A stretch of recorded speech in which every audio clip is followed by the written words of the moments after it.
उवाच संजय उवाच एवमुक्तां ऋषिकेशम् एवमुक्ता ऋषिकेशम् एवमुक्तां ऋषिकेशम् एवमुक्ता ऋषिकेशम् गुडाकेशे परन्तप गुडाकेश परन्तप गुडाकेश परन्तप गुडाकेश परन्तप एवमुक्ता ऋषिकेशम् गुडाकेश परन्तप एवमुक्त्वा ऋषिकेशम् गुडाकेश परन्तप एवमुक्तां ऋषिकेशम् गुडाकेश परन्तप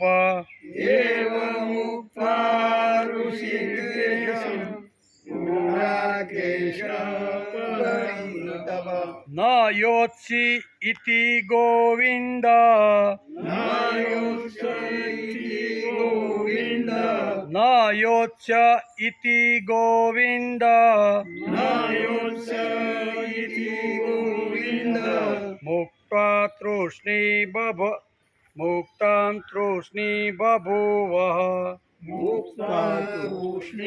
बभूवः मुक्त्वां तूष्णीं बभूवः मुक्त्वा तूष्णीं बभूवः न योत्स्य इति गोविन्द मुक्ता तूष्णीं बभूवः न योत्स इति गोविन्द मुक्त्वा तूष्णीं बभूवः एवमुक्तां ऋषिकेशं गुडाकेश परन्तप न योत्सि इति गोविन्द मुक्ता तूष्णी बभूवः एवमुक्त्वा ऋषिकेशम् गुडाकेश परन्तप न योत्सि इति गोविन्द मुक्ता तूष्णी बभूवः तमुवाच ऋषिकेश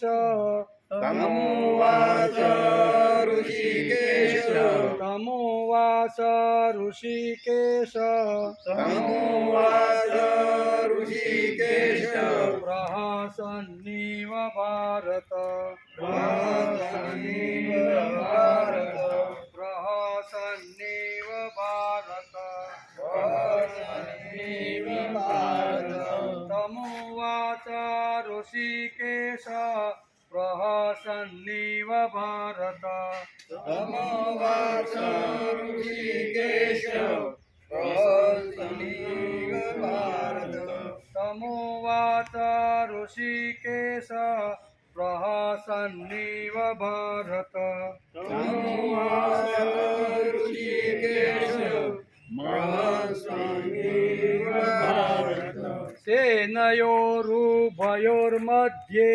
सेनयोरुभयोर्मध्ये सेनयोरुभयोर्मध्ये सेनयोरुभयोर्मध्ये विषीदन्तमिदं वच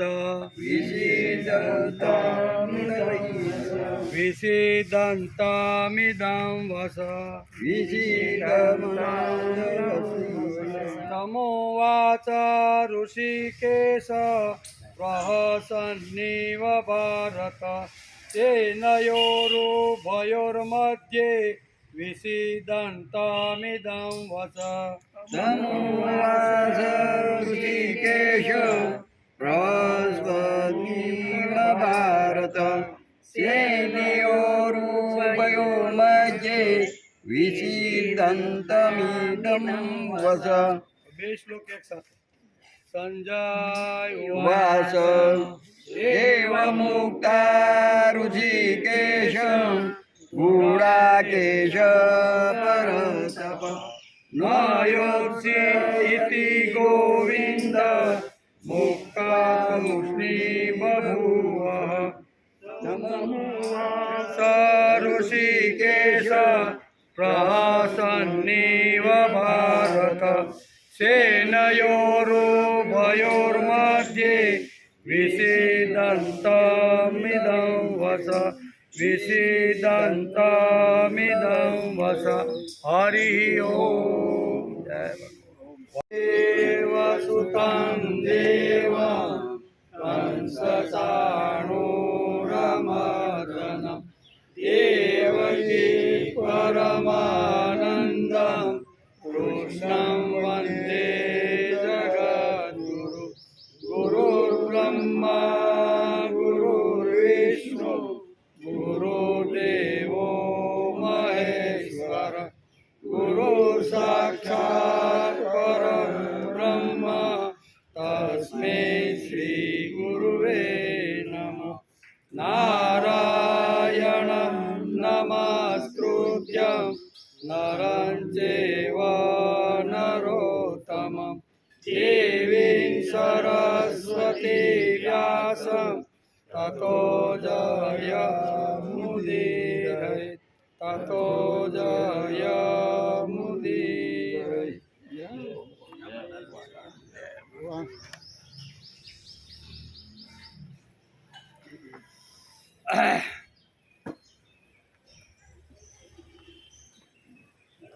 न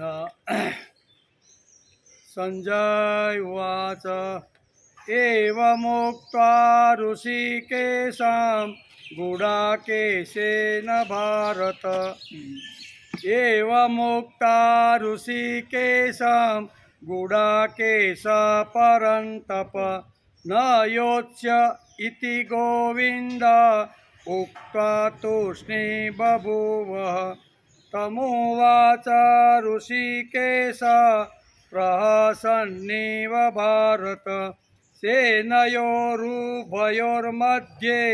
विषीदन्तमदं विषम् આજે શ્રીમદ ભગવદ્ ગીતાની શરૂઆત થઈ એનો 62મો દિવસ.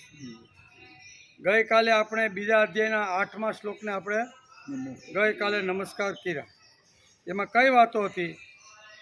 કેમ કે પૃથ્વીનું ધન ધાન્યથી સંપન્ન અહીંયા અર્જુન ભગવાનને કહે છે કે મારા મનમાં મારી ઇન્દ્રિયોમાં જે શોક આવેલો છે ને, મારું અંતઃકરણની અંદર જે શોક છે, દુઃખ છે, વિષાદ છે, એ ત્રણેય ભુવનનું રાજ્ય એટલે કે સ્વર્ગનું રાજ્ય મળે તો પણ એ મારો વિષાદ દૂર થવાનો નથી. ધન ધાન્યથી ભરેલું મને રાજ્ય મળે તો પણ મારો સંતાપ છે, મારું દુઃખ છે, મારો શોક છે, એ પણ દૂર થવાનું નથી. અને ત્રીજી વાત કીધી કે શત્રુ વિનાનું રાજ્ય મળે ને, શત્રુ વગરનું, તો પણ મારો શોક, મારું આવી રીતનું વિષાદ દૂર થવાનો નથી. ત્રણે ત્રણ વસ્તુ મને મળી જાય તો પણ અંદર જે મારો કકળાટ છે, અંદર જે અગવડતા છે, એ અગવડતા દૂર થાય એમ નથી. તો અંદર મારું અંતઃકરણ શુદ્ધ કરવાનું છે, પવિત્ર કરવાનું છે. અને અંતઃકરણ શુદ્ધ અને પવિત્ર થાય તો જ બધો વિષાદ છે, બધું દુઃખ છે, બધું જે છે એ દૂર થાય. તો એની તમે મને કંઈક વાત કરો. આ ત્રણથી તો હું કોઈ દી સુખી થવાનો, એ તો આવન જાવન રહેવાની જ છે, બરાબર, શરીર જવાનું જ છે. પણ અંતઃકરણ શુદ્ધ થાય, પવિત્ર થાય, દિવ્ય થાય, એના માટે મને કંઈક તમે ઉપદેશ આપો. આમ કરી અને અર્જુન ભગવાનના શરણે ગયો છે. એ આપણે ગઈકાલે જોતા હતા. બીજી વાત, શ્રીમદ ભગવદ્ ગીતા એક એવો વિલક્ષણ ગ્રંથ છે. કેવો? શ્રીમદ ભગવદ્ ગીતા એ વિલક્ષણ ગ્રંથ છે જેના આજ સુધી કોઈ પાર પામી શક્યું.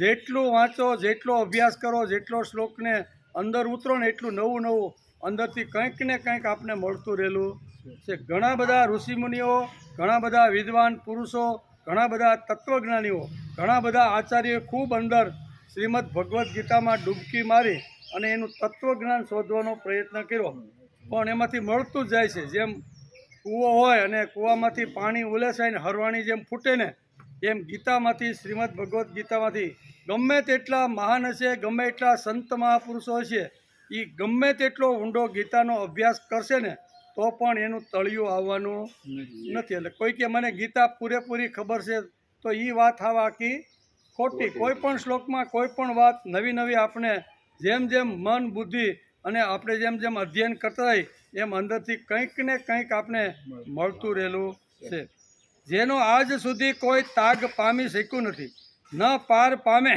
કે ન પાર પામી શકશે, પાર પામી શકાતું જ કોઈ. મને કે સંપૂર્ણ ગીતા મને ખબર છે, મને બધું જ ગીતાની અંદર જે કાંઈ તત્વજ્ઞાન છે એ બધું મેં વાંચી રાખ્યું છે, મન બુદ્ધિમાં તો એ વાત ખોટી.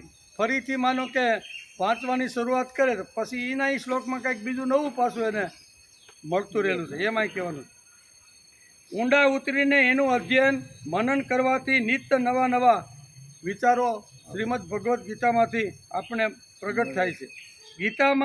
ગીતામાં જેટલો ભાવ ભર્યો છે એટલો ભાવ બુદ્ધિમાં આવતો નથી.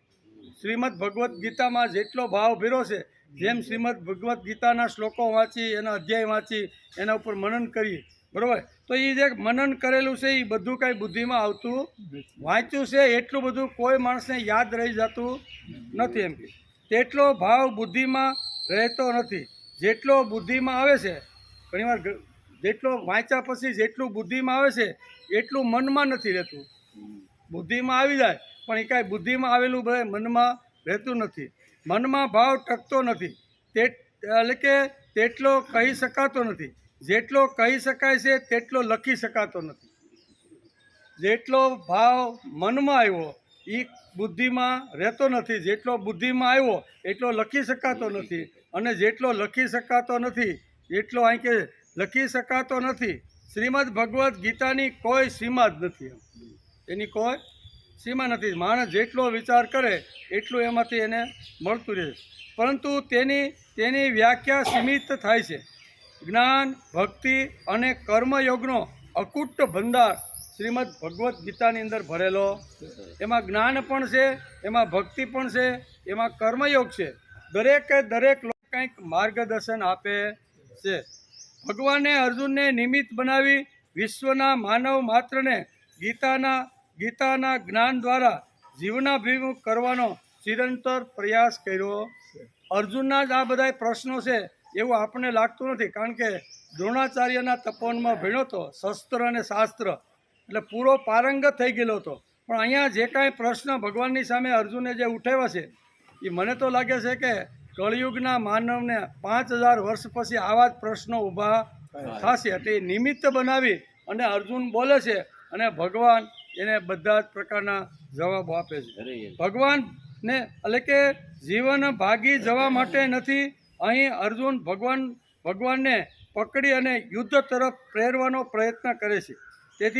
તેથી ભગવાન એટલે કે ભગવાનને બદલે એટલે કે ભગવાન અહીંયા અર્જુનને લડવાનો આગ્રહ રાખીને ભગવાન બેઠા છે, અને નહીં લડવાનો આગ્રહ રાખીને અર્જુન બેઠો. આ બંનેનો આવી રીતનું છે. હવે બંનેનો સમન્વય જો કરવાનો હોય તો એના માટે શું કરવું પડે? અહીંયા અર્જુન અટવાઈ ગયેલો છે. જીવન હસવા માટે છે, જીવન રમવા માટે છે, મુસીબતોની સામે હિંમતથી ઝઝુમવા માટે છે. માનવ માત્રને પ્રતિક્ષણ આવતા નાના મોટા સંગ્રામો, નાના મોટા સંઘર્ષો સામે હિંમતથી કેમ ઊભું રહેવું એ આપણે શ્રીમદ ભગવદ્ ગીતા શીખવાડે. હિંમતથી રડવા માટે નથી, ભાગવા માટે નથી, કંટાળીને આપઘાત કરવા માટે જીવન ભગવાનને આપણને આપ્યું નથી. આપણે તો હસતા રમતા ભગવાન જે દી લેવાનું હોય તે દી લઈ લે, અને જે સ્થિતિમાં ભગવાન રાખે એ સ્થિતિમાં રહેવાનો પ્રયત્ન કરવો જોઈએ. પ્રયત્ન કરો સારી રીતે રહેવાનો, બધી રીતે, પણ સારી રીતે પ્રયત્ન કર્યા પછી પણ સ્થિતિ જો શું કે હાલમડોળ હોય તો જે સ્થિતિમાં ભગવાન મને રાખે ને એ સ્થિતિમાં રહેવાનો પ્રયત્ન કરવો જોઈએ. નરસિંહ મહેતાની યુવાનીમાં પોતાની પત્નીને લઈ લીધી તો ભગવાનને ફરિયાદ કરીને કે ભગવાન હું ભક્તિ કરું, નાગર જાતમાં જાઉં, હરિજનવાસમાં જાઉં, ભજન કરું, કીર્તન કરું, તારું નામ લઉં, તારું સ્મરણ કરું, તારું કામ કરું, અને મારી ઉપર એટલું દુઃખ, હાય મારું શું થાય? એ રડતા બેઠા છે. એને જે ભગવાને કાંઈ વાંધો નહીં, જેટલા સમય સુધી તે મારી સાથે આ દાંપત્ય જીવન અથવા ગૃહસ્થાશ્રમનો જે સંબંધ બાંધ્યો હતો એ તારું હતું ને તું લઈ ગયો. આપ્યું તું કોણે? ભગવાને. અને ભગવાન લઈ જાય તો એમાં દુઃખ ખરું? શ્રીમદ ભગવદ્ ગીતા આપને આ સમજાવશે કે આવી રીતની ઘણી બધી અગવડતાઓ આવે, પણ અગવડતાઓમાં પણ ભગવાનને જે ભૂલતો નથી ને એ ખરો ભક્ત છે. એટલે ભાંગી જંજાળ સુખે ભજશું શ્રી ગોપાળ. આમ નરસિંહ મહેતા બોલી ગયા કે કાંઈ વાંધો નહીં ભગવાન, તું મારી પત્ની હતી તો સારું હતું, સાથે મળીને અમે બંને કામ કરતા હતા, પણ તને જે ગમ્યું એ બરોબર છે, એટલે ભાંગી જંજાળ, કાંઈ વાંધો નહીં, હવે તો તારી ભક્તિ હું એકલો પણ કરીશ. નહીંતર ઘણીવાર માણસ ભાંગી જાય, ઘણીવાર કુટુંબમાં આવી રીતનો યુવાન દીકરો જતો રહે, ઘણીવાર નાના મોટા બહુ પ્રોબ્લેમ ઘરની અંદર આવે ને, અને ભક્તિ કરતા હોય ને પછી ભગવાનને ભૂલે. એ કે આટલી ભક્તિ કરું છું અને ભગવાનને મારા ઘરમાં શા માટે દુઃખ મોકલું, આવું કરીને ઘણાની ભક્તિ છૂટી જતી હોય છે. ત્યારે આપણે શ્રીમદ ભગવદ્ ગીતા કહે છે કે ભાગવાનું નથી, રડવાનું નથી, હસતા હસતા જે જીવન મળ્યું છે એ જીવનને હસતા હસતા 100 વર્ષ સુધી મારે ભોગવી લેવાનું છે. એની સામે એકનાથ જોવો, એકનાથને ગિરજાબાઈ જેવી સુંદર મજાની પત્ની મળી, અઢળક સંપત્તિ, કેટલી ક્યાં સંપત્તિ નાખવીને એને ખબર હતી ને, એટલી બધી સંપત્તિ એને ત્યાં વૈભવ ને ધનના ભગવાને ઢગલા કરી દીધા. આજથી 600 વર્ષ પહેલાં જેના ઘરે ચાંદીનો હિંડોળો હોય, અને ચાંદીનો હિંડોળો આપણે તો જે લાકડાનો બનાવીને એની જગ્યાએ ચાંદીના હિંડોળા ઉપર જે સંત રોજ સવારમાં પ્રભુનું ભજન કરતાં કરતાં બેઠા છે, તો ચાંદીનો હિંડોળો જેના ઘેરે હોય એની કેટલી મોટી સંપત્તિ હોય, કેટલી મોટી હવેલી હોય, કેટલી મોટી સગવડતાના સાધનો હોય, પણ છતાંય એમણે ભગવાનને ભૂલ્યા. પત્ની વહી જાય તો પણ ભગવાન મારે તને યાદ કરવાનો છે, સંભાળવાનો છે, તારું કામ કરું. ભગવાન તું સારામાં સારી પત્ની આપે, સારામાં સારો વૈભવ આપે ને, તો પણ મારે તને છોડવાનો નથી, તારા માટે કામ કરવાનું, તારા માટે મારે જીવવાનું છે. અને ત્રીજી વાત છે તુકારામની. કેવા? તુકારામની પત્ની તો શું કહેવાય, પાણીમાં ભડકા કરે એવી હતી. તુકારામની એક પણ વાત માને નહીં. તુકારામ કોઈ પણ સજેશન કરે, કોઈ પણ વાત કરે ને, તો એ ઓલો પૂછે તો 10 પ્રશ્ન સામે બીજા પૂછી નાખે. એટલે એટલા તુકારામને અકળાવતા, એટલી હેરાન કરતી ને ભક્તિ માર્ગમાં, પણ છતાંય તુકારામે ભગવાનને ફરિયાદ કરી નહીં. ભગવાનને તો દરરોજ સવારમાં 4 વાગે ઉઠીને કહેતા હતા કે ભગવાન તેવી આ કંકાસવાળી પત્ની આપી છે ને, એટલે હું સંસારથી થોડોક દૂર રહી અને તારી ભક્તિ કરી શકું. જો તો એ મને સારી પત્ની આપી હોત ને, તો આઈ લવ યુ કરતો કરતો એની જ પાસે બે મારી જિંદગી આખી બરબાદ થઈ જાય. ભગવાન તારી કેવી કૃપા છે કે તું જ એના મોઢે ગમે તેવા શબ્દ બોલી અને મને એનાથી જુદો રાખવાનો પ્રયત્ન કરે. આ 3 સંત જો હોય, બરાબર ને, એને ગમે તેવી પરિસ્થિતિ આવી તો એણે ભગવાનને ફરિયાદ કરી નથી. ભગવાન તું જે મોકલે તે, બરાબર, જ્યારે મોકલે હું મહેનત કરીશ, પરસેવો પાડીશ, બુદ્ધિ હલાવીશ, હાથ પગ હલાવીને કામ કરીશ, પણ આ બધું થયા પછી પણ તું જે આપે તે એમાં હું સંતોષ રાખીને જીવવાનો પ્રયત્ન કરી. આ બધી જ વાતો શ્રીમદ ભગવદ્ ગીતા આપણે સમજાવે છે કે ગમે તેવી પરિસ્થિતિ આવે તો માણસે થાકવાનું નથી, ભાગવાનું નથી, મરી નથી જવાનું, ઝેર નથી પીવાનું, ગળે ફાંસો ખાવાનો નથી. ગમે તેવી ભગવાન તારે સ્થિતિ મોકલવી હોય, શ્રીમદ ભગવદ્ ગીતા આપણે આ કહે છે કે ભાઈ ભાગવાનું નથી. અને એનો વિચાર આપણે 2 દિવસથી કરતા રહેશે. આજે આપણે શ્રીમદ ભગવદ્ ગીતાના અહીંયા 2 અધ્યાયના 9મા શ્લોકનો વિચાર કરવાનો છે. શું કરવાનો છે તો એનો વિચાર કરી લઈએ. 10 દિવસનું યુદ્ધ પૂરું થયું. આપણો અત્યારે કેવો વિષય હાલે છે કે હસ્તિનાપુરની અંદર 10 દિવસના યુદ્ધ પછી કુરુક્ષેત્રના મેદાનમાંથી અહીંયા સંજય હસ્તિનાપુર આવે છે. 10 દિવસ તો સંજય પિતામહ ભીષ્મ બાણશૈયા ઉપર હતા, ત્યાં સુધી સંજય અહીંયા કુરુક્ષેત્રના મેદાનમાં હતો. પછી એમ થયું કે હાલો હવે હું હસ્તિનાપુર જાઉં. અને હસ્તિનાપુર ગયા પછી સંજયને ધૃતરાષ્ટ્ર પૂછે છે કે ભાઈ 10 દિવસ સુધી તમે કુરુક્ષેત્રના મેદાનમાં રહ્યા તો યુદ્ધનું શું, કેવી રીતના પરિણામો, કેવી રીતનું થયું, કોણ કોણ લડે છે, કયા એ બધી વાતો પૂછે છે. એમાં ધર્મક્ષેત્ર કુરુક્ષેત્ર સમવેતા યુયુત્સવ મામકા પાંડવા ચેવ કિમ કુર્વત સંજય. અહીંથી સંજયને પૂછવાની ધૃતરાષ્ટ્ર કરે છે. અને સંજય એના પ્રશ્નનો જોયેલું, સાંભળેલું, જે અનુભવ્યું હતું એ બધી જ વાત આવી રીતનો સંજય કહેતા 2 અધ્યાયની અંદર અત્યારે અહીંયા એણે જોઈ લીધું. પ્રથમ અધ્યાયમાં તો એણે કહી દીધું કે કુરુક્ષેત્રના મેદાનની અંદર બંનેની તૈયારી થઈ ગઈ છે, બંને સામે સામે સેના ગોઠવાઈ ગઈ છે.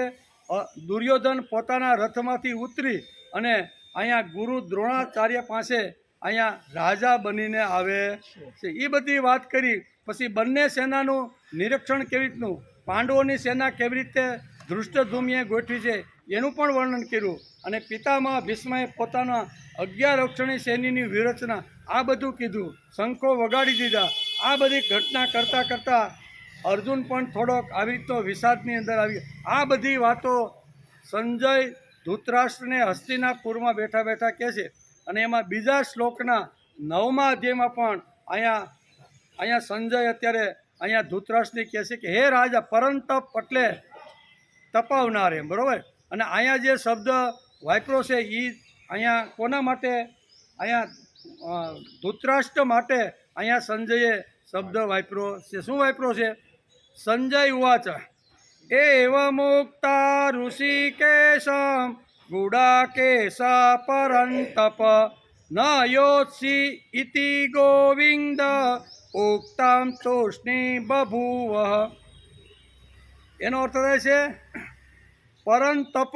એક શબ્દ અહીં છે પરંતપ, એટલે શત્રુતાપન, એટલે ધૃતરાષ્ટ્ર. કે હે રાજા ધૃતરાષ્ટ્ર, સંજય અત્યારે બોલે છે કે હે રાજા ધૃતરાષ્ટ્ર, એવમ એટલે આમ, પછી ઉત્કવા એટલે કહીને, પછી ગુડાકેશ એટલે નિંદ્રાને જીતનાર અર્જુન. અહીં અર્જુનનું એક નામ શું છે?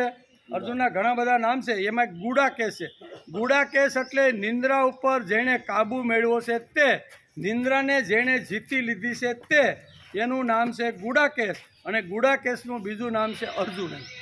એટલે ગુડાકેશ એટલે નિંદ્રા ઉપર જેણે વિજય મેળવી લીધો છે તે.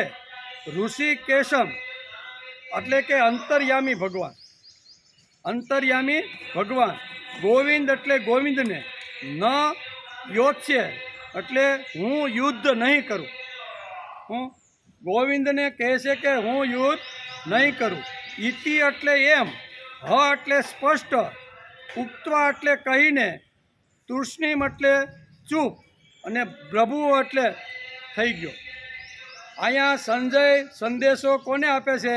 કારણ કે ભગવાન વ્યાસે એને દિવ્ય દ્રષ્ટિ આપી હતી. અને દિવ્ય દ્રષ્ટિથી કુરુક્ષેત્રના મેદાનની અંદર જે યોદ્ધાઓ જે કાંઈ મનની અંદર જે કાંઈ વિચાર કરે છે ને, એ અહીંયા દિવ્ય દ્રષ્ટિને હિસાબે અહીંયા સંજય બધું જાણી શકતો કે એના મનમાં કઈ કઈ વાત હાલી રહી છે, શું કરવા માગે છે, શું થઈ રહ્યું છે. આ બધું ભગવાન વ્યાસની કૃપાથી દિવ્ય દ્રષ્ટિ સંજયને મળી હતી. તેથી સંજયને આ વાત સંજય અત્યારે ધૃતરાષ્ટ્રને કહે છે કે હે મહારાજા ધૃતરાષ્ટ્ર, હે પરંતપ, તમે સાંભળો કે આવી રીતનો 3 પ્રકારનું રાજ્ય મળે તો મારા મનનો સંતાપ છે એ દૂર થવાનો નથી. આમ અર્જુન ભગવાનને કહી પાછલી બેઠક ઉપર બેસી અને સૂપ થઈને બેસી ગયો. આ અત્યારે સંજય રિપોર્ટિંગ કરે છે, બરાબર. સંજય કેવો છે? રિપોર્ટર. એટલે જે કાંઈ ઘટનાઓ ઘટે છે એ બધી રિપોર્ટિંગ દ્વારા ધૃતરાષ્ટ્રને, હસ્તિનાપુરમાં બેઠેલા રાજા ધૃતરાષ્ટ્રને આ બધું સમજાવે છે. કે 3 અહીંયા અર્જુન અત્યારે ભગવાનની સામે કહે છે કે ભગવાન, મારો અંતઃકરણનો જે તાપ છે, અંતઃકરણનો વિષાદ છે, મારા અંતઃકરણ જે બળી રહ્યું છે એની અંદર મને જે દુઃખ થઈ રહ્યું છે ને, એ દુઃખ 3 પ્રકારના રાજ્યો મળે ને તો પણ એ સંતાપ મારો દૂર થવાનો નથી. આવું અર્જુન ભગવાનને કહી અને પાછલી બેઠક ઉપર બેસી અને કહી ગયો કે હવે મારે લડવાનું જ નથી. આ શું કહે છે?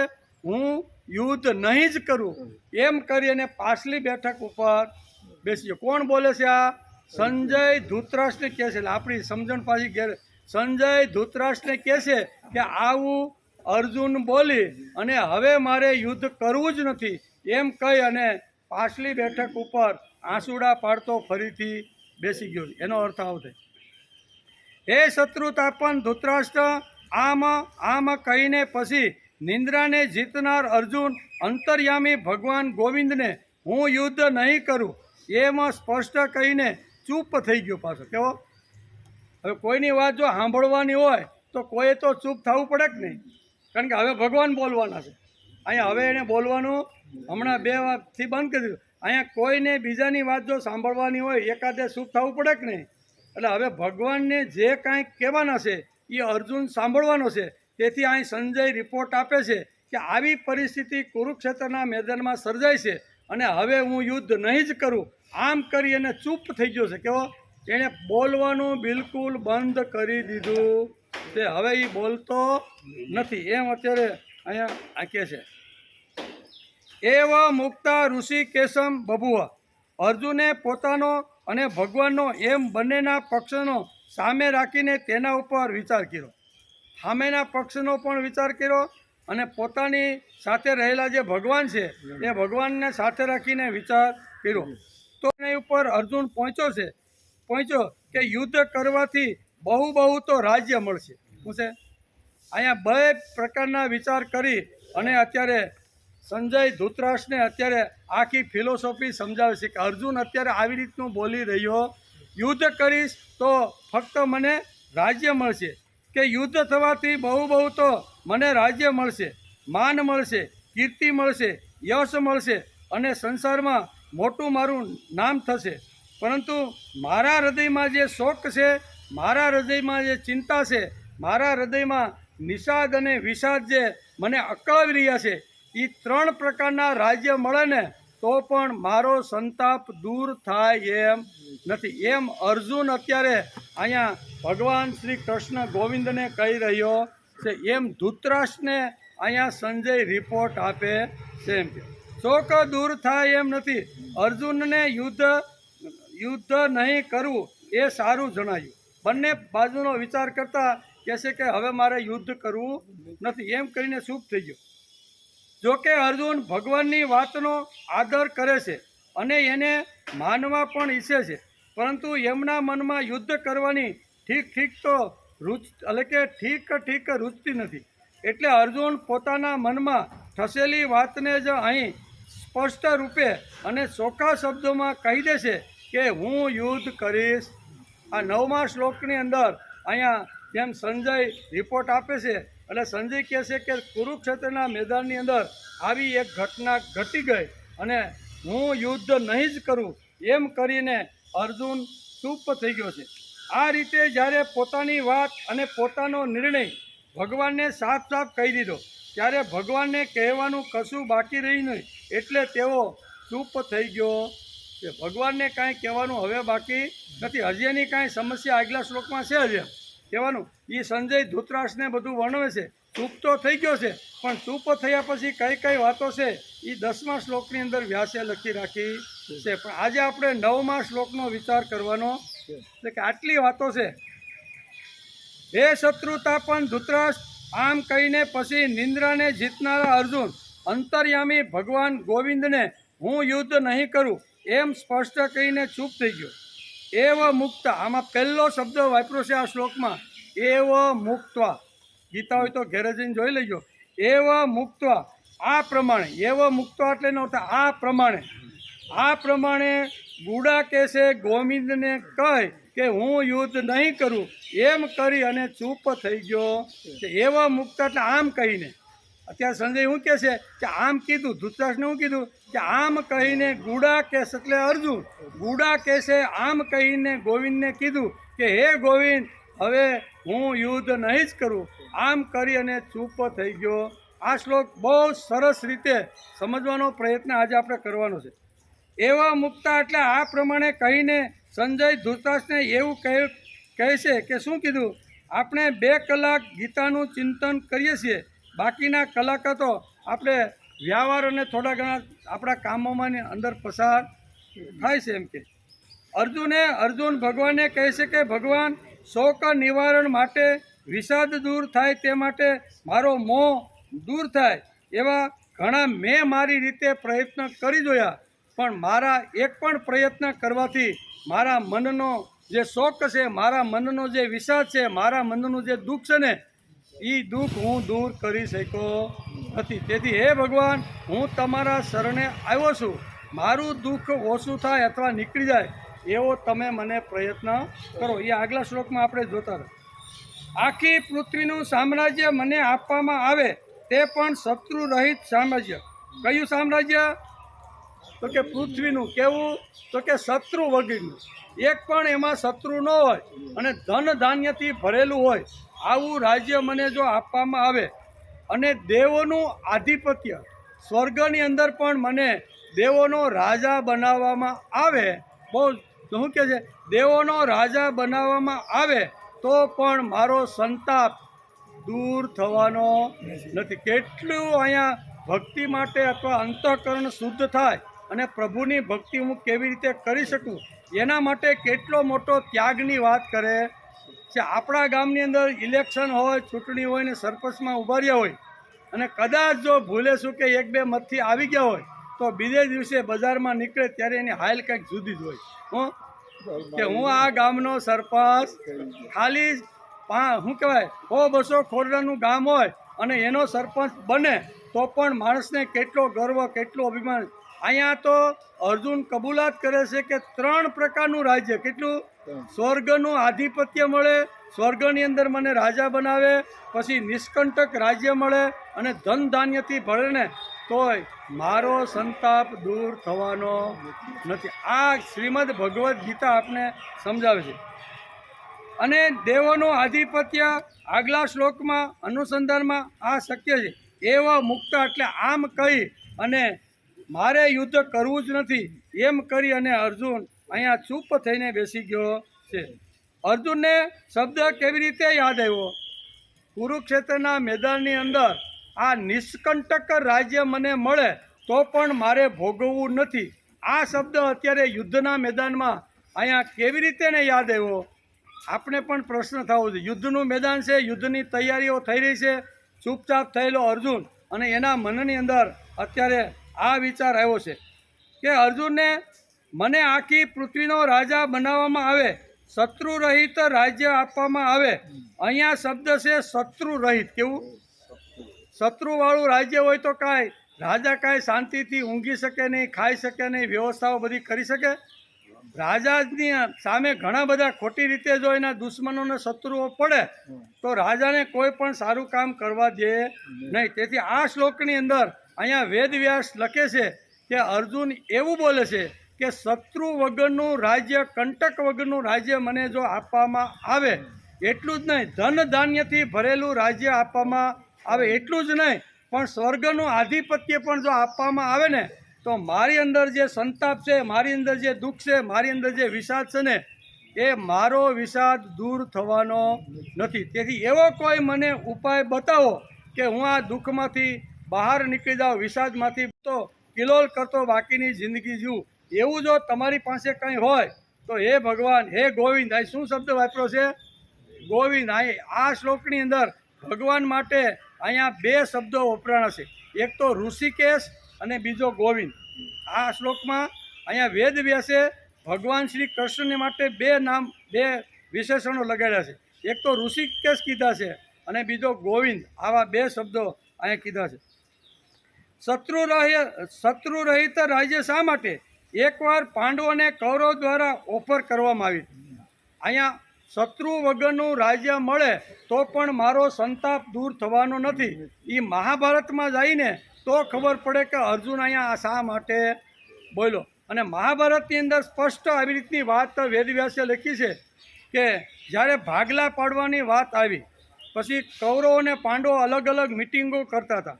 કૌરવોએ એક મિટિંગ કરી કે ભાઈ હવે આ માથાકૂટમાં પડવું એના કરતાં અડધું રાજ્ય એને આપી ગયો. આવું કૌરવોની મિટિંગની અંદર હાલતું હતું અને કૌરવોની મિટિંગમાં એવું નક્કી થયું કે જ્યાં વધારામાં વધારે શત્રુ હોય, કેવા વધારામાં વધારે શત્રુ હોય અને જમીનમાં નાખ્યા પછી દાણો ઉગતો જ ન હોય તો એવા રાજ્ય આપો ને એટલી માથાકૂટ કરી ન્યાય મરી જાય પાંડવો.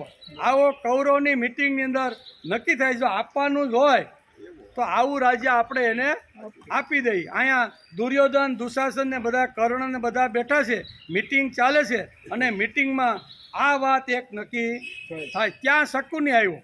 ક્યાં શકુની આવીને કે ભાઈ શું છે? તો કે હવે ભાઈ અડધું રાજ્ય આપી દે ને આપણે બધું એવું આપીને કે એમાં ને એમાં એ મરી જાય, કાંઈ કરીએ ન હગે ને પ્રજાને સંભાળીએ ન હગે. ચારે બાજુ શત્રુ હોય, ધન ધાન્ય વગરનું હોય, જેટલું બિયારણ નાખો એટલું બધું ફેલ જવાનું હોય તો એ શું કરી લેવાનું છે? એ આ ઘો જાય અહીંથી ને એને એમ છે કે અમને અડધું રાજ્ય. આવો નિર્ણય કૌરવોની બેઠકમાં થઈ રહ્યો હતો. એ વખતે શકુની મામા કહે છે કે કે તમે જે વાત કરો છો ને એ બધી વાત ખોટી છે. અર્જુન જ્યાં જ્યાં જાશે, યુધિષ્ઠિર જ્યાં યુધિષ્ઠિરના પગલાં પડશે ને કે ત્યાં તો નંદનવન ઊભું થઈ જાય. તમે ભલે એમ કહો કે આને બધું આવી રીતનું રાજ્ય આપો અને આવી રીતના શત્રુથી ઘેરેલું રાજ્ય આપો, તો અર્જુન પાસે એવી તાકાત છે કે દુનિયામાં અર્જુનનું ખાલી ટંકાર કરે ને તો બધાના ગાભા તોડી નાખે એવી તાકાત છે. એટલે તમે જે નિર્ણય કરો છો કે ગમે એવી જમીનને ગમે એવા શત્રુની વચ્ચે રાખો, તો શકુની મામો કહે છે કે અર્જુનમાં અને યુધિષ્ઠિરમાં કેટલું બળ છે ને એનું વર્ણન આ કૌરવની જે મિટિંગ હાલે છે ને એમાં એ વર્ણન કરે છે. બહુ વાંચવા જેવું છે. શત્રુઓથી ઘેરાયેલું રાજ્ય આપીને એક એવો પ્રદેશ હોય જે ખડકાળ હોય, જેમાં કશું જ પાકે નહીં, આવો પ્રદેશ હોય. કૌરવોએ બેસીને આવી ચર્ચા કરી રહ્યા હતા. તેમાં શકુની મામા પણ હતા. કૌરવના મામા શકુની એવું કહે છે કે તમે એવું વિચારો છો કે શત્રુથી ઘેરાયેલું અને ખડકાળ રાજ્ય હોય તેવું પાંડવોને આપો, એટલે કૂચે મરીને એની રીતે જ મરી જાય અને બરબાદી અને અપયશ એને જ મળશે કે આ રાજા છે કે વાંદરો છે. કે એમ કરીને પ્રજા પણ એના ઉપર માછલા ધોવાનો પ્રયત્ન. આ મિટિંગની અંદર આવી રીતની વાત થાય છે. મામો શકુનો મિટિંગમાં ઊભો થયો અને શું કહે છે, પાંડવો હેરાન થઈ જશે એવું તમને લાગે છે? મામાએ શું કીધું કે તમે એમ કહો છો કે ખડકાળ અને શત્રુ ચારે બાજુ આવા દુશ્મનો હોય અને વચ્ચે રાજ્ય કરવું એ અઘરું કે નહીં? આપણે પણ સમાજમાં આવી રીતના હોય, ચારે બાજુ આપણે ખરાબને નિંદા કરવાવાળો હોય તો રહેવાવાળાને મજા આવે જ નહીં. એટલે અહીં શકુની મામા કહે છે કે તમે મિટિંગમાં જે કાંઈ વાત કરીને એના ઉપર મને વિશ્વાસ બેસતો નથી. પાંડવો હેરાન થઈ જશે એવું તમને લાગે છે? શકુની મામા કૌરવને કહે છે કે અર્જુન એક એવો યોદ્ધો છે, એવી વ્યક્તિ છે કે જે પાર્થ જેવો કોઈ બળવાન નથી. અર્જુને કોઈ શત્રુ પરાજિત અત્યાર સુધીમાં કરી શક્યો. શત્રુવાળું રાજ્ય આપશો ને તો શત્રુઓને પણ મિત્ર બનાવી દે, જીતી લે, એવી તો અર્જુનની અંદર તાકાત છે. શકુની કૌરવોને સલાહ આપે છે કે શત્રુથી ઘેરાયેલું અને સમૃદ્ધિ વગરનું રાજ્ય જો આપીએ તો આપણને કાંઈ ફેર પડશે નહીં ને આપી દો. પણ શકુની મામા કહે છે આ તમારી ભૂલ ભરેલી વાત ભાણાઓને સમજાવે છે. મામા ભાણાને કહે છે. શકુનીને ખબર હોવા છતાં પણ કૌરવોને કુરુક્ષેત્રના યુદ્ધમાં સુધી ખેંચી જાય છે. શકુની મામો બધું જ જાણતો હતો કે જ્યાં અર્જુન છે, જ્યાં આવી રીતના ભગવાન ઊભા છે ને ત્યાં હંમેશા વિજય જ થવાનો. બરોબર મામા શકુની બધું પીન ઘોળીને અહીંયા કરિયાવરમાં આવ્યો હતો. ક્યાં? કરિયાવરમાં જ આવ્યો હતો ને. મામો કરિયાવરમાં આવ્યો હતો એટલે બધી જ એને ખબર હતી. પણ છતાંય કૌરવોને મારવા માટે, ભાણાઓને ખલાસ કરવા માટે કુરુક્ષેત્રના મેદાન સુધી એને ઢસડીને લઈ જાય છે. શકુનીને ખબર હોવા છતાં પણ કૌરવોને કુરુક્ષેત્રમાં યુદ્ધ સુધી લઈ જાય છે. અર્જુન ખાલી ગાંડીવનો ટંકાર કરે ને તો ત્રિલોક ગાજી ઉઠે ને એટલી ગાંડીવમાં તાકાત છે. એટલે તમે એવું માનતા નહીં કે આવી રીતની ખડબસને શત્રુવાળું રાજ્ય આપ્યું એટલે એ દુઃખી થઈ જાય. દુઃખી થવાનું કોઈ કારણ નથી. એનો ટંકાર કરે છે તો આખા ત્રિલોકની શું પણ તાકાત છે કે અર્જુન સામે આવી રીતે કરે. અર્જુન પાસે સાક્ષાત ઇન્દ્રદેવના આશીર્વાદ છે. શકુની મામા શું કહે છે, તમે એવું વિચારો છે કે આવું એને આપી દઈ તો તમારી ભૂલ ભરેલી વાત છે. અર્જુન પાસે સાક્ષાત ઇન્દ્રના આશીર્વાદ છે. અર્જુન પાસે સાક્ષાત શિવજીનું ધનુષ્ય છે. શું કહે છે મામો શકુની? અત્યારે આજે શું કહેવાય, વિચાર કરવા માટે કૌરવ પક્ષની ટોળકી બેઠી છે, એની વચ્ચે અત્યારે મામો આ કહે છે અર્જુન પાસે સાક્ષાત ઇન્દ્રના આશીર્વાદ છે. અર્જુન પાસે સાક્ષાત શિવજીનું ધનુષ્ય છે.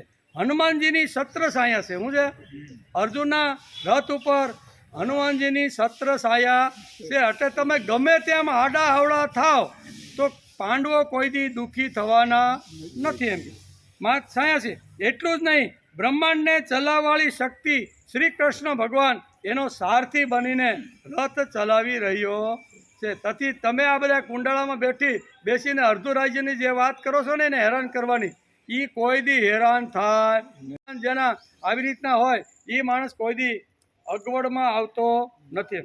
મહાભારત એટલે કે મહાભારત ગ્રંથમાં આ ઉલ્લેખ છે કે મહાભારત હોય તો વાંચી લેજો, એમાં સરસ મજાનો ઉલ્લેખ છે. ઉલ્લેખ વેદવ્યાસે લખેલો છે. તેથી કુરુક્ષેત્રના યુદ્ધમાં આ વાત અર્જુનને અત્યારે યાદ આ આવ્યું ને આ શ્લોકની અંદર આ 3 વાતો અર્જુનને યાદ આવી.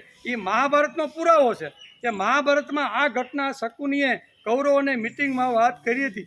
એ અત્યારે અહીં યાદ આવે છે કે અમને પણ આવી રીતની ઓફર આપવામાં આવી હતી કે શત્રુની મધ્યની અંદર પાંડવોને જો રાજ્ય આપી દે ને તો કૂચે મરીને મળી જાય. એટલે અહીં કહે છે મને શત્રુ વગરનું રાજ્ય મળે, ધનધાનથી ભરેલી સમૃદ્ધિનું રાજ્ય મળે, કે દેવતાઓના આધિપત્ય રહે સ્વર્ગનો રાજા બનાવે, તો મારી અંદર જે સંતાપ છે, મારી અંદર જે દુઃખ છે, મારી અંદર જે વિષાદ છે ને એ વિષાદ કોઈથી દૂર થવાનો નથી. તેથી મારો વિષાદ દૂર થાય ને એવું તમે મને કંઈક કહો. આ બધું બોલી અને અર્જુન હવે મારે યુદ્ધ નથી કરવું આમ બોલીને એકદમ ચૂપ થઈ ગયો છે. અહીં સ્પષ્ટ રૂપે અને ચોખ્ખા શબ્દમાં કહી દેશે કે હું યુદ્ધ નહીં કરું. આ રીતે જ્યારે પોતાની વાત અને પોતાનો નિર્ણય ભગવાનને સાફ સાફ કહી દીધો ત્યારે ભગવાનને કહેવાનું કશું બાકી રહ્યું નહીં, એટલે તે ચૂપ થઈ ગયો. હવે ભગવાનને હજી એકાદ શ્લોકમાં હજી કાંઈ કહેવાનું નથી. હજી કાંઈ સંજય પણ ધૃતરાષ્ટ્રને કાંઈક બીજી ઘણી બધી કુરુક્ષેત્રની વાતો આગલા શ્લોકમાં સમજાવવાના છે. પણ કહેવાનો અર્થ માટે અર્જુન એવા મુક્ત, આ શ્લોકની અંદર પહેલો શબ્દ આવે છે એ એવા મુક્ત ઋષિકેશમ ગુડાકેશ પરંતપ ન યોચ્છી ઇતિ ગોવિંદમ બભ્રુવા તુષ્ણિ બભુવ. માટે અર્જુન એવા મુક્ત આમ કહીને પછી નિંદ્રાને જીતનારા અર્જુન અંતર્યામી ભગવાન ગોવિંદને આ પ્રમાણે કહ્યું. એમ ધૃતરાષ્ટ્રને સંજય અત્યારે હસ્તિનાપુરમાં બેઠા બેઠા રિપોર્ટ આપે. ગુડાકેશે ગોવિંદને આ પ્રમાણે કીધું કે હવે મારે યુદ્ધ કરવું નથી. આમ કહી અને અર્જુન ચૂપ થઈ ગયો છે. એવું કોણે કીધું? સંજયે કીધું. કોણે કીધું? ધૃતરાષ્ટ્રને કીધું. ક્યાં કીધું? તો કે હસ્તિનાપુરમાં. અહીંયા ધૃતરાષ્ટ્ર પૂછે છે કે કુરુક્ષેત્રના મેદાનની અંદર યુદ્ધમાં મારા અને પાંડુના પુત્રો જે યુદ્ધ માટે જે તૈયાર થઈ ગયા છે એ અત્યારે શું કરી રહ્યા છે? આવો પ્રશ્ન પૂછે છે. ત્યારે રિપોર્ટિંગ તરીકે સંજય અત્યારે ધૃતરાષ્ટ્રને આ રિપોર્ટ એણે ખુલ્લો રિપોર્ટ આપી દીધો. આ રિપોર્ટ એને આપી દીધો કે આમ કહીને પછી નિંદ્રાને જીતનારા અર્જુન અંતર્યામી ભગવાન ગોવિંદને આ પ્રમાણે કહે છે. આવું સ્પષ્ટ રીતે અત્યારે સંજય ધૃતરાષ્ટ્રને કહે છે ઇન્દ્રિયોને સૂકવનારો મારો જે શોક છે તે દૂર થશે. 3 પ્રકારના રાજ્ય જો મળે ને તો ઇન્દ્રિયને સૂકવનારો મારો આવી રીતનો શોક દૂર થશે નહીં. આમ કહી અને ગુડાકેશ, અહીં અર્જુન માટે ગુડાકેશ ચૂપ થઈ ગયો, પછી બોલતો નથી. એવા મુક્તા, આ શબ્દ બહુ અગત્યનો છે. એવા મુક્તા આ પ્રમાણે કહીને, આ પ્રમાણે કહીને આટલું હોવા છતાં, શું હોવા છતાં? તો કે ધન ધાન્યથી ભરેલું રાજ્ય, શત્રુરહિત રાજ્ય અને દેવતાઓના સ્વર્ગનું રાજ્ય મળે તો પણ મારો શોક દૂર થાય એવું હું જોતો નથી.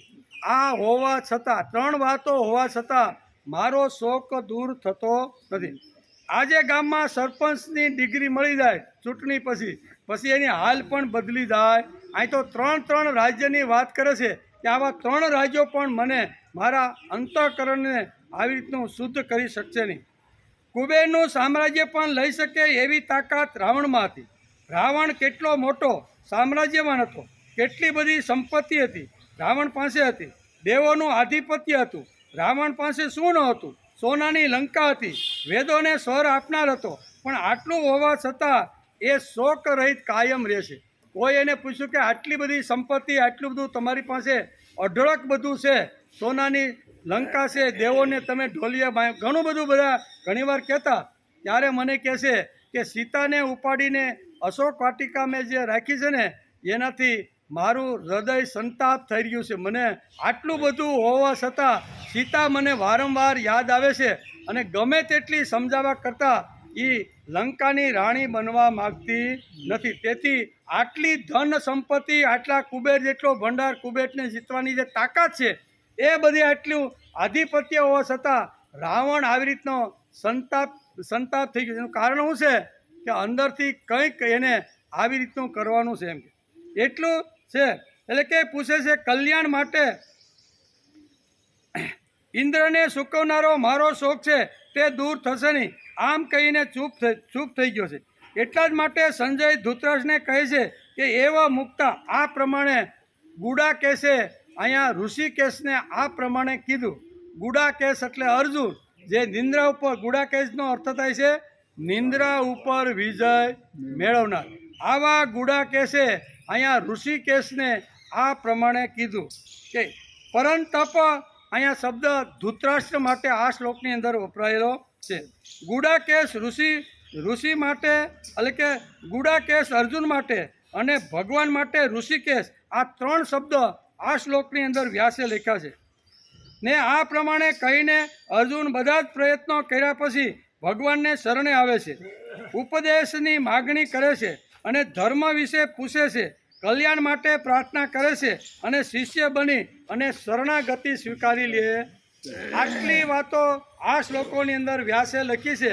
અને અત્યારે રિપોર્ટિંગ તરીકે અત્યારે સંજય અત્યારે ધૃતરાષ્ટ્રને હસ્તિનાપુરમાં જે કુરુક્ષેત્રે સમવેતા યુયુત્સ મામકા પાંડવા ચેવ એ પ્રશ્ન જ્યારે ધૃતરાષ્ટ્ર પૂછે છે એના જવાબમાં ધીમે ધીમે બીજા શ્લોકથી શરૂઆત કરી અને બીજા અધ્યાયના 9મા શ્લોક સુધી સંજય અત્યારે આ આખી બનેલી અત્યાર સુધીની જે કાંઈ ઘટનાઓ હતી એ બધી જ ઘટનાઓનું વર્ણન સંજય ધૃતરાષ્ટ્રની સામે મૂકી દે. પરિસ્થિતિ નિર્માણ થઈ છે. સંજય ધૃતરાષ્ટ્રની સામે અત્યાર સુધી જે થયું તેનું વર્ણન કરે. બરાબર, બીજા અધ્યાયના 9મા શ્લોક સુધી જે કાંઈ ઘટનાઓ કુરુક્ષેત્રમાં બની એ બધું જ વર્ણન ધૃતરાષ્ટ્રને અત્યારે સંજય કરે છે. તેથી સંજય ધૃતરાષ્ટ્રને એવ મુક્તા કહે છે. આ શ્લોકનો પહેલો શબ્દ છે એવ મુક્તા. આમ કીધું. કોણે? સંજયે કીધું. કોને કીધું? ધૃતરાષ્ટ્રને કીધું. શું કીધું? કે ગુડાકેશ ઋષિકેશને હવે હું લડીશ જ નહીં એમ કરી અને ચૂપ થઈ ગયો. આવો રિપોર્ટ સંજયે ધૃતરાષ્ટ્રને હસ્તિનાપુરમાં બેઠા બેઠા આપી દીધો. એનું કામ શું છે? રિપોર્ટરનું કામ શું છે? આ કામ હતું. એને રિપોર્ટ તરીકે જે કાંઈ કહેવાનું હોય ને એ એણે કહી દીધું કે આવી રીતનું છે ભાઈ, હવે તમારે જે સમજવું હોય તમે સમજી લ્યો. એમ કોણ કહે છે? ગુડાકેશ. કોને કહે છે? ઋષિકેશને. આવું કોણ કહે છે? સંજય. કોને કહે છે? ધૃતરાષ્ટ્રને. આ બધું સમજ આ શ્લોકમાં બહુ સરસ લખ્યું છે. આવું સંજય કહે છે. સંજય કોને કહે છે? ધૃતરાષ્ટ્રને કહે છે. શબ્દ છે પરંતપ. પરંતપ એટલે તપાવનાર. કેવો? જે પૃથ્વીને અથવા રાજ્ય અથવા સમાજને જે તપાવનાર છે ને એના માટે પરંતપ શબ્દ વપરાય છે. અહીંયા આ શ્લોકમાં પરંતપ શબ્દ વપરાયો છે તે ધૃતરાષ્ટ્ર માટે છે. અને બીજા અધ્યાયના 3જા શ્લોકમાં પણ અહીંયા પરંતપ શબ્દ વપરાયેલો. બીજા અધ્યાયમાં આપણે જોતા હતા કે બીજા અધ્યાયની અંદર પણ પરંતપ શબ્દ અહીંયા વ્યાસે લખ્યો છે, પણ કોના માટે? બીજા અધ્યાયના 3જા શ્લોકની અંદર અર્જુન માટે લખ્યો છે અને બીજા અધ્યાયના 9મા શ્લોકની અંદર અહીંયા ધૃતરાષ્ટ્ર માટે બે શબ્દ પરંતપ છે. બીજા અધ્યાયમાં પણ પરંતપ છે અને 9મા અધ્યાયમાં પણ પરંતપ શબ્દ વાપરેલો છે. બંનેમાં એક અહીંયા અર્જુનને માટે વાપર્યો છે અને બીજો અહીંયા ધૃતરાષ્ટ્ર માટે વાપર્યો છે. બીજા અધ્યાયની અંદર અહીંયા 3જા શ્લોકમાં જે શબ્દ વાપર્યો છે કે ક્લેબ્યમ માં સ્મગમ પાર્થ નૈતત્વ ઉપપદ્યતે ક્ષુદ્રમ હૃદયમ દૌર્બલ્યમ ત્યક્તો તિષ્ઠમ પરંતપ. પરંતપ શબ્દ વાપર્યો છે ને બીજા અધ્યાયના 3જા શ્લોકની અંદર. અત્યારે અહીંયા ભગવાને અર્જુન માટે આ શબ્દ વાપર્યો છે. તારી કાયરતા છોડી દે, તારી ક્ષુદ્રતા છોડી દે, તું લાચાર બનમાં દીન મનમાં હિંમતથી ઊભો થા, હાથમાં ગાંડી લે અને આ દુનિયાને જે તપાવનાર જે શત્રુઓ છે ને એ બધા શત્રુઓનો તું નાશ કરી. આ અર્જુન માટે ભગવાન બોલેલા શબ્દો છે. 9મા અધ્યાયના અહીંયા બીજા અધ્યાયના 9મા શ્લોકમાં ધૃતરાષ્ટ્ર માટે પરંતપ શબ્દ વ્યાસે લખ્યો છે. એટલે બે જગ્યાએ પરંતપ છે પણ બંનેની અંદર એક અર્જુન માટે છે અને બીજું ધૃતરાષ્ટ્ર માટે. એમ અહીંયા વ્યાસ લખે છે. અહીંયા આ બે શ્લોકમાં પરંતપ શબ્દ વપરાયો છે તે ધૃતરાષ્ટ્ર માટે અને બીજા અધ્યાયના 3જા શ્લોકમાં ક્લેબ્યમમાં સમગમ પાર્થ કરી અને પરંતપ શબ્દ જે ભગવાને વાપર્યો છે એ અર્જુન માટે વાપર્યો છે. આ સંબોધન છે. કેવું? આવી રીતનું સંબોધન છે. બે વ્યક્તિનો સંવાદ છે કેવો એક બાજુ અર્જુન અને ભગવાન કૃષ્ણનો સંવાદ છે, બીજી બાજુ સંજય અને ધૃતરાષ્ટ્રનો સંવાદ છે. બે જગ્યાએ સંવાદ ચાલી રહ્યા છે. એક પ્રશ્ન પૂછે છે અને બીજો એનો જવાબ આપે છે અને એને સંવાદ કહેવામાં આવે છે. વિવાદ નથી. વિવાદમાં તો ઘણું બધું લડાઈઓ ઝઘડાઓ બધું વિવાદ થાય ને કોઈનો તો લડાઈ ઝઘડાઓ ઊભા થાય છે અને સંવાદ થાય ત્યાં જ્ઞાન મળતું રહેલું. સંવાદથી જ્ઞાન મળે અને વિવાદથી ઝઘડાઓ ઊભા થાય છે. તેથી શ્રીમદ ભગવદ્ ગીતા છે ને એ સંવાદથી આખી 700 શ્લોકની અંદર અહીંયા 4 જણાનો સંવાદ શ્રીમદ ભગવદ્ ગીતાની અંદર આવે છે. એ સંવાદ છે, વિવાદ નથી. એક પ્રશ્ન પૂછે છે, બુદ્ધિમાં ન ઉતરે તો બીજી વાર પૂછીને ક્લિયર થવાનો અહીંયા સંવાદના રૂપની અંદર પ્રશ્નોત્તરી થાય છે. એટલે અહીંયા બે પ્રકારના સંવાદો આ શ્લોકની અંદર સમજાવવાનો પ્રયત્ન કર્યો છે. એક પરંતપ એટલે ધૃતરાષ્ટ્ર અને બીજો પરંતપ એટલે અર્જુન.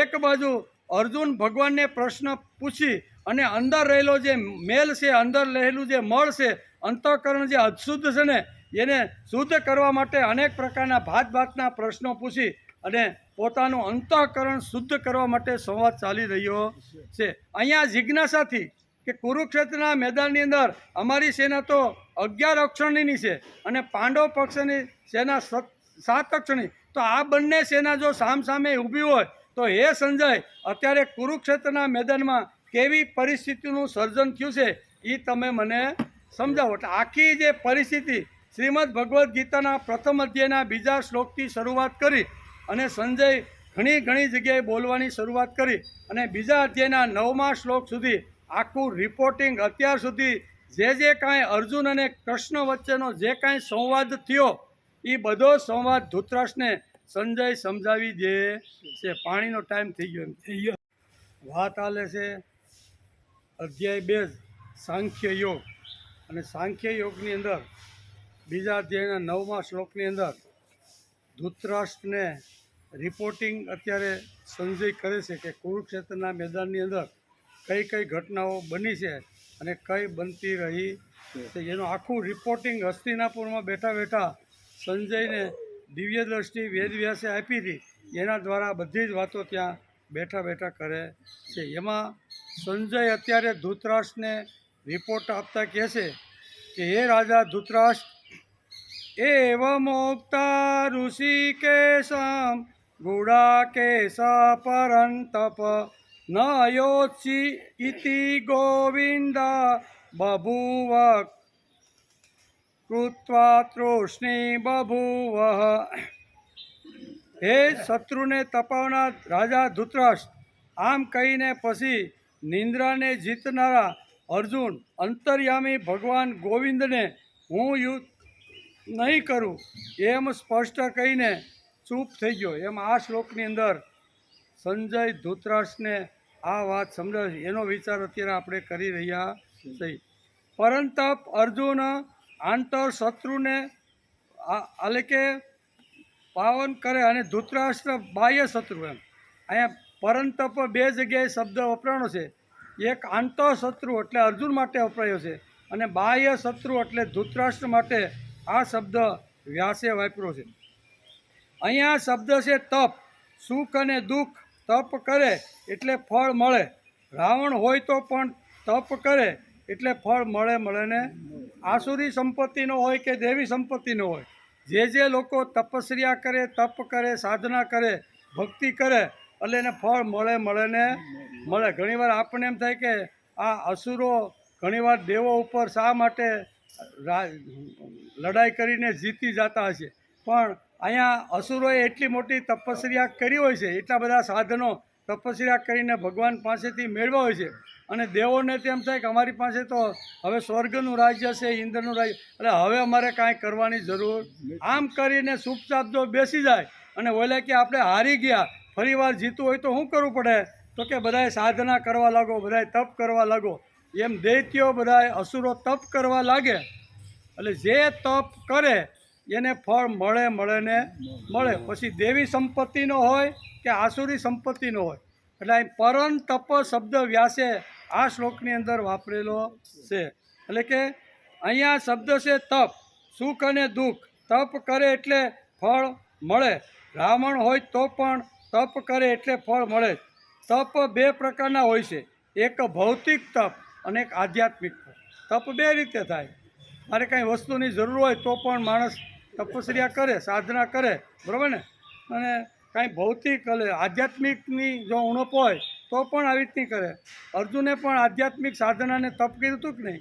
પછી ભગવાન સાથે લડાઈ થઈને ભગવાનના માથા ઉપર ગાંડિયું માર્યું ને એ બધી પુરાણમાં ઘણી બધી સરસ વાર્તાઓ આવે છે.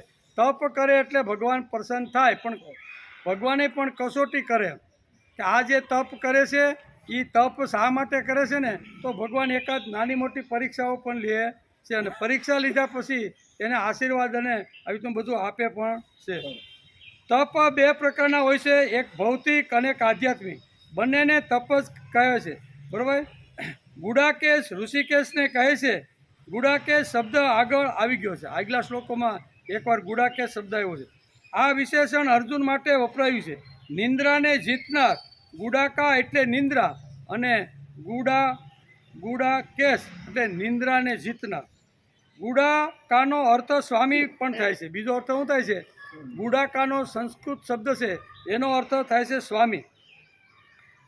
સ્વામી એટલે કે ગુડાકાનો સ્વામી એટલે સાવધાન, જાગૃત, પોતાના કર્તવ્યમાં હંમેશા જે જાગૃત રહે છે તેના માટે ગુડાકેશ શબ્દ વપરાય.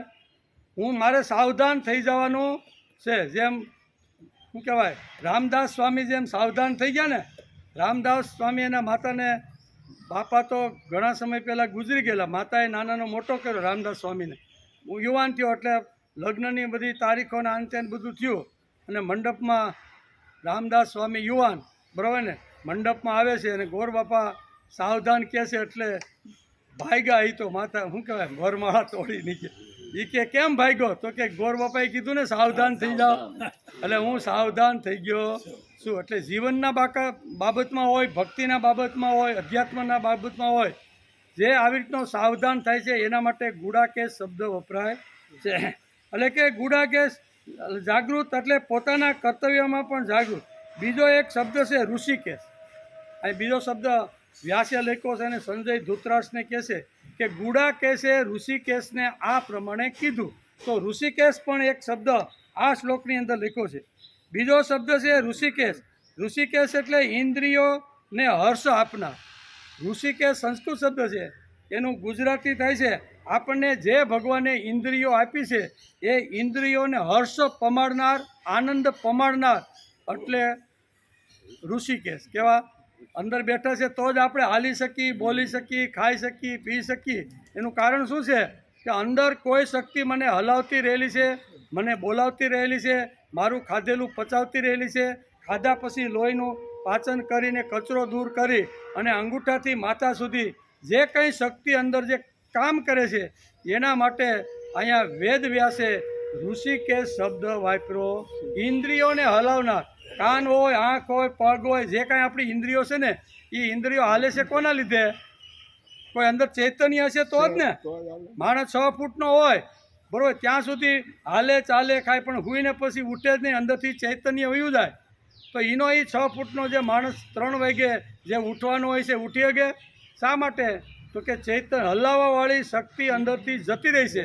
જે મને બોલાવતી હતી, જે મને ખવડાવતી હતી, જે મને ઉઠ્યા પછી સ્મૃતિ ખાધા પછી છે ને, એ આ બધી જે શક્તિ છે ને એ ચૈતન્ય શક્તિ છે. અને એ ચૈતન્ય શક્તિ માટે અહીંયા ઋષિકેશ શબ્દ વાપર્યો છે. પૂજ્ય પાંડુરંગ શાસ્ત્રી દાદા આના અર્થમાં આપણે આ ત્રિકાળ સંધ્યા સમજાવે છે કે અંદર બેઠેલું જે ચૈતન્ય છે ને એ ચૈતન્યને લીધે જ માણસ કૂદાકૂદ કરી શકે. 100 વર્ષ જો હસતો રમતો કૂદાકૂદ કરતો હોય, ધંધો નોકરી જો કરતો હોય, એનું કારણ શું છે? તો કે અંદર એ કોઈ ઋષિકેશ નામની ચૈતન્ય શક્તિ જે બેઠી છે એના જ લીધે હું કૂદાકૂદ કરું છું. તેથી રોજ ભગવાનને કૃતજ્ઞતાપૂર્વક આવા ગોવિંદને રોજ આપણે યાદ કરી લેવા. સવારે ઉઠ્યા ભગવાન યાદ આવવો જોઈએ, બપોરે જમીએ ત્યારે ભગવાન યાદ આવવો જોઈએ, અને રાત્રે પથારીમાં પડ્યા ત્યારે ભગવાનને યાદ કરી લેવા જોઈએ. શા માટે? ભગવાનને જરૂર નથી આપણે યાદ કરી કે ન યાદ કરી, ભગવાન ખાધા પછી પાચન કરવાનો ને કરવાનો. રાત્રે પથારીમાં પડ્યા પછી ઊંઘ આવવાની ને આવવાની. તમે ભગવાનનું સ્મરણ કરો, માળા કરો કે ન કરો, પણ પથારીમાં પડ્યા એટલે ઊંઘ આવવાની. અને સવારે જાગ્યા પછી આપણે સ્મૃતિ આપવાનો. તો પ્રશ્ન એક એ થાય છે, ભગવાનને યાદ કર્યા વગર આ બધી પ્રક્રિયા ચાલતી હોય તો ભગવાનને યાદ કરવાની જરૂર શું છે? ઘણીવાર દાદા આપણે ઘણીવાર આવા પ્રશ્ન પૂછીને આ વાતો આપણે સમજાવવાનો પ્રયત્ન કરે. ત્યારે પાંડુરંગ શાસ્ત્રી કહે છે, ભગવાનને આપણે યાદ કરીએ ન કરીએ, સ્મરણ કરીએ, પૂજા કરી, એને કાંઈ જરૂર નથી. મારે મારી કૃતજ્ઞતા વ્યક્ત કરવાની છે. મને જેણે જન્મ આપ્યા પછી મને અહીંયા સુધી લાવ્યા છે, તો એ જે ચૈતન્ય શક્તિ મારી અંદર 24 કલાક રાત દિવસ મારી સાથે જે કામ કરે છે, એના પ્રત્યે મારે કૃતજ્ઞતા વ્યક્ત કરવી. કરેલો પ્રેમ ભગવાન ઉપર કરેલો પ્રેમ અને ભગવાન માટે કરેલું કાર્ય, એને માટે કૃતજ્ઞતા શબ્દ વપરાય છે. આપણે ન કાંઈ કરીને તોય જીવન તો હાલે છે કે નહીં?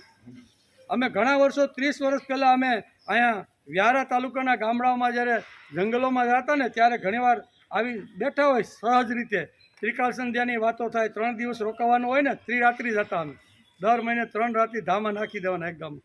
પછી રાત્રે બેઠા હોય અને રાત્રે બેઠા પછી આવી રીતની ચર્ચા થાય અને પછી આપણે હળવકથી આવો એક વિચાર મૂકી કે પાંડુરંગ શાસ્ત્રીની એવી ઓછામાં ઓછી માણસ બનવા માટેની એક અપેક્ષા છે. ઓછામાં ઓછી, વધારે તો ઘણું બધું જેટલું કરીએ એટલું ઓછું, પણ એક ભગવાનની આપણા માટે અપેક્ષા છે કે જેને મેં જન્મ આપ્યો, જેને મેં મોટો કર્યો, જેને મેં સંભાળ્યો, જેની ઇન્દ્રિયોને રાત દિવસ હું ગુમાવતો રહેલું છું, એવા ભગવાનને સવારે, બપોર અને રાત્રે ઓછા નામે 3 વાર દિવસમાં યાદ કરવા.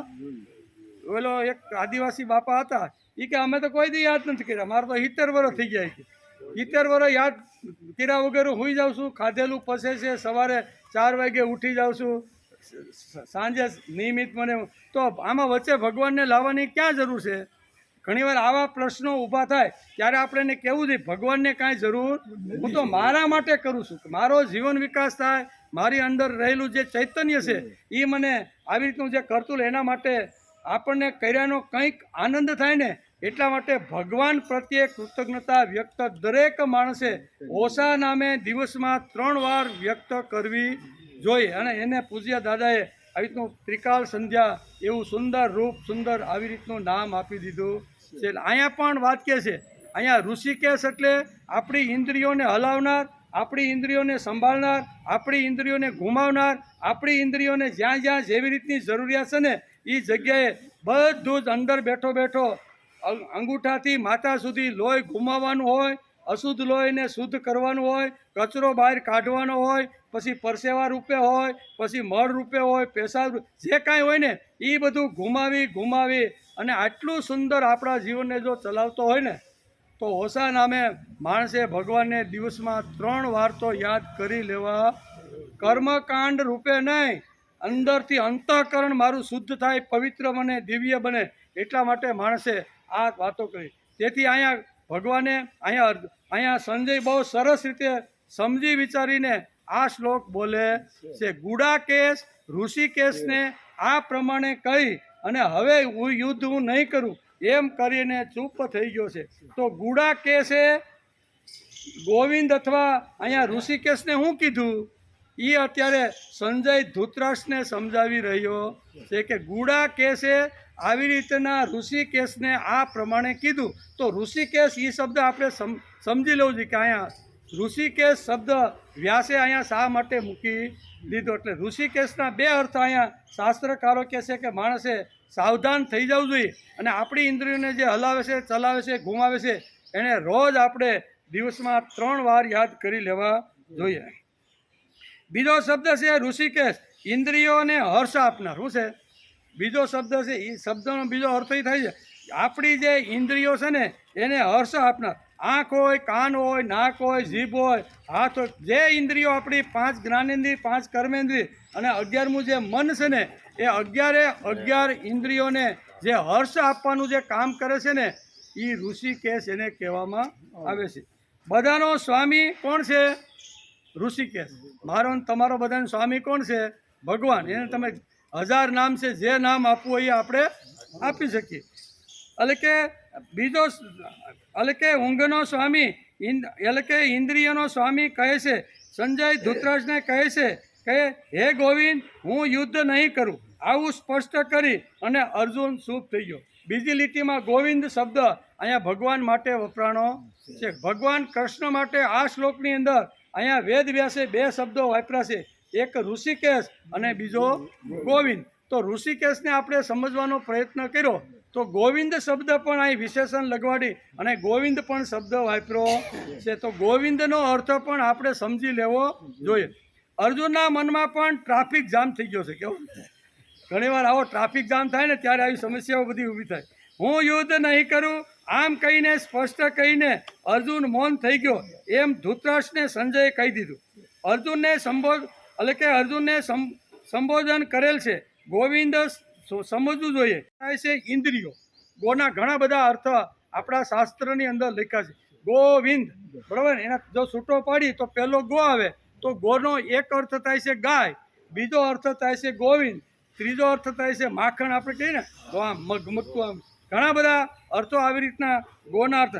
અર્જુનને સંબોધન કરે છે ગોવિંદ, તો એ ગોવિંદને પણ આપણે સમજી લેવું જોઈએ. ગોનો અર્થ થાય છે ઇન્દ્રિયો, ગોનો અર્થ થાય છે ગાય પણ થાય છે. ગાય અને ઇન્દ્રિયનો સ્વભાવ સરખો જ હોય છે. કેવો? ગાય હોય અને ઇન્દ્રિયો, આપણી ઇન્દ્રિયો હોય અને એક બાજુ ગાય હોય તો બેયનો સ્વભાવ એક કેવી રીતે છે? ચાલો આ તો અઘરું. બેયનો સ્વભાવ એક છે. જેવી રીતે ગાય ભૂખી હોય અથવા ખાવાની ઈચ્છા હોય અને લીલું ઘાસ લઈ અને આપણે એની સામેથી નીકળીએ તો ગાય સીધું એના ઉપર મોઢું મારે કે નહીં?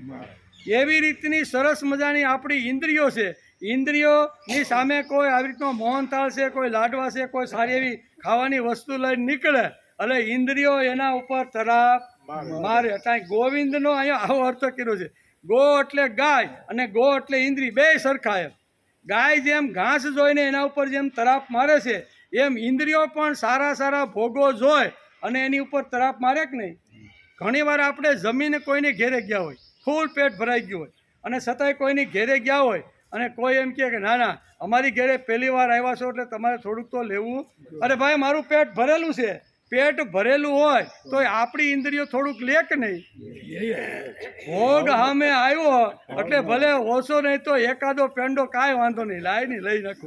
નકર ભૂખ નથી, અંદર પેટ ભરેલું છે, જમીન ગયા છીએ પણ છતાં ઇન્દ્રિયો એવી છે કે ભોગને જોઈ કાંઈ લાય નહીં ભાઈ, કાંઈ વાંધો નહીં, હમણાં કીધું ને પેડા ક્યાં ખાધા છે, ઘડીક ના પાડે. બરોબર કહેવાનું કે આ બધું ઇન્દ્રિયો અને ગાયને અહીંયા ગોવિંદ સાથે સરખાવવામાં આવ્યા છે.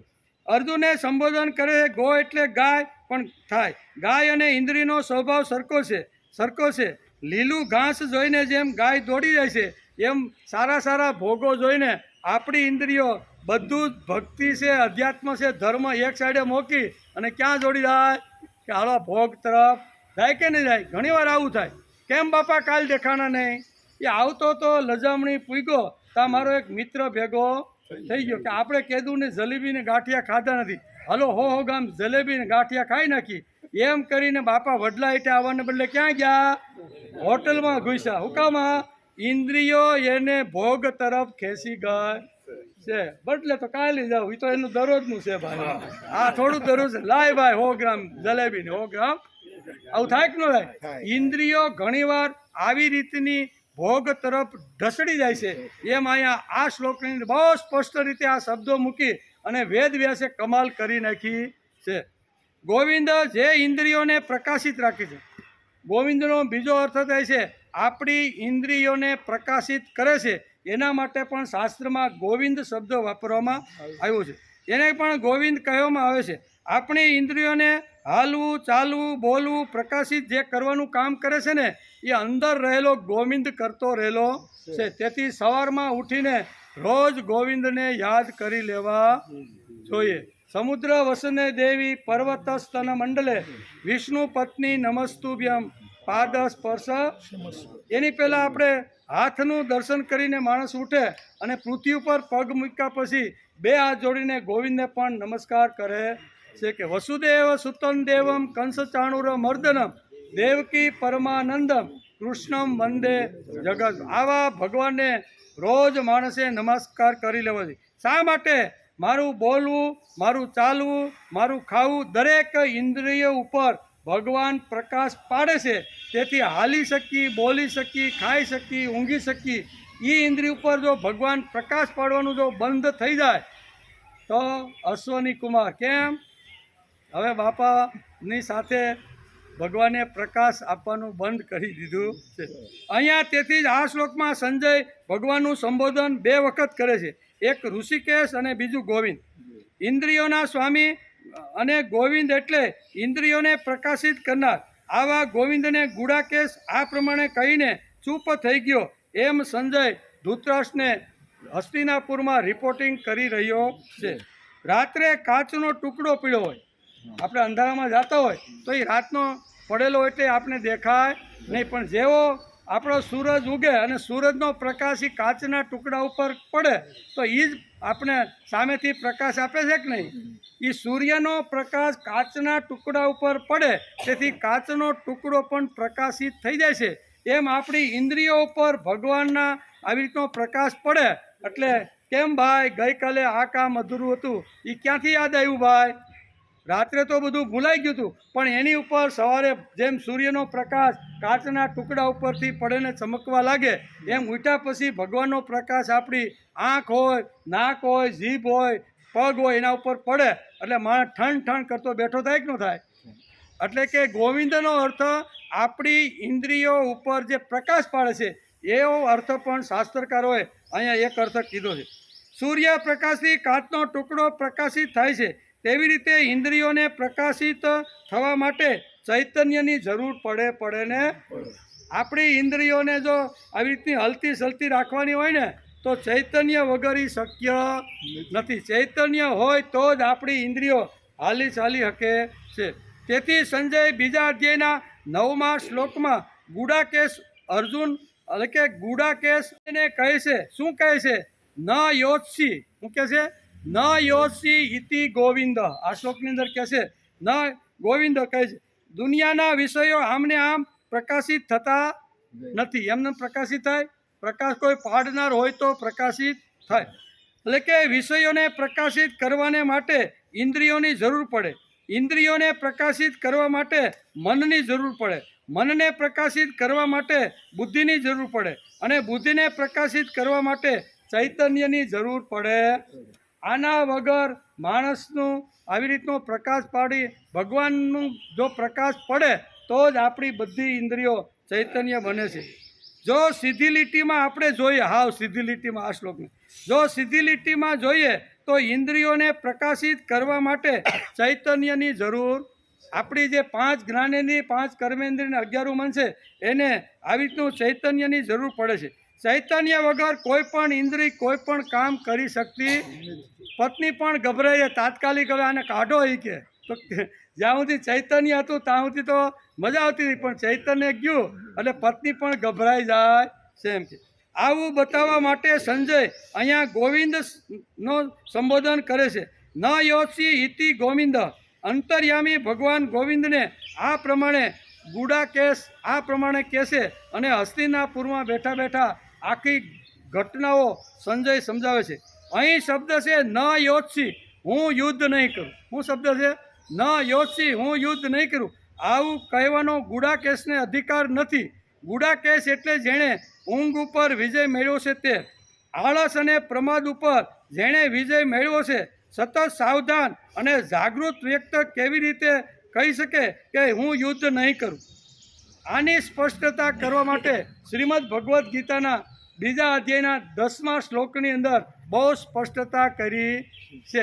એ જેણે શું કહેવાય ઇન્દ્રિયો ઉપર વિજય મેળવ્યો છે અથવા નિંદ્રા ઉપર જેણે વિજય મેળવ્યો છે એ માણસ કોઈ દી હું યુદ્ધ નહીં કરું એવું કોઈ દી બોલે જ નહીં. એ 9મા શ્લોકમાં કીધું છે, પણ એનો જે ઉલ્લેખ છે ને એ વ્યાસે 10મા શ્લોકની અંદર બહુ સરસ રીતે અહીંયા સંજય ધૃતરાષ્ટ્રને બની ગયેલી અહીંયા કુરુક્ષેત્રના મેદાનમાં જે ઘટનાઓ છે ને એ ઘટનાઓનો વિસ્તારથી અહીંયા 10મા શ્લોકની અંદર અહીંયા ગુડાકેશ અત્યારે અહીંયા ઋષિકેશને કહે છે. શું કહે છે?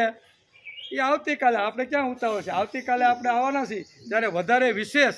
નહીંતર ઇન્દ્રિય શું કહેવાય, ઇન્દ્રિય ઉપર જેણે વિજય મેળવ્યો હોય, નિંદ્રા ઉપર જેણે વિજય મેળવ્યો હોય, જે જાગૃત હોય, જે સાવધાન હોય, જેને ખબર જ છે કે આમ કરું તો આમ થાય, પરિણામ નહીં કરે, એવો કોઈ દિવસ એમ ન કે ભગવાન હું યુદ્ધ કરું નહીં, હવે મારે યુદ્ધ. પણ એ બોલ્યો છે તો બોલ્યો છે તો શા માટે બોલ્યો છે એનો વિસ્તારથી વિચાર 10મા શ્લોકની અંદર સંજય અહીંયા ધૃતરાષ્ટ્રને હસ્તિનાપુરમાં કહેવાનો છે.